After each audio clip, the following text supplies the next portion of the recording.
Assalomu alaykum Charchagan bova. Mana bugun yurtimizda butun mamlakatimiz bo'ylab prezidentimiz tomonidan juda katta bir bunyodkorlik ishlari amalga oshirilyapti.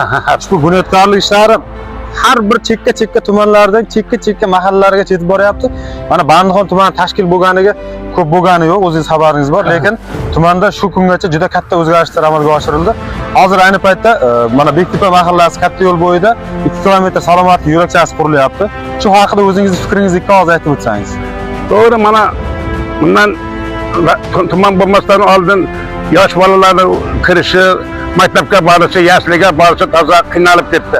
Yozda cho'ng, qishda loy, bu ishni boshdan tashkillatga hurmatli muhtaram prezident davlatimiz rahbari Shavkat Miromonovga rahmat.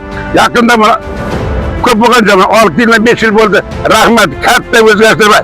Davlat idoralari qurilyapti. Tadbirkorlarimiz yo'lning yo'lagida katta manzarali daraxtlar egilyapti. Do'konlar qurilyapti. Bu kimning aloqasi abri? Bandixon tumanimizning abri.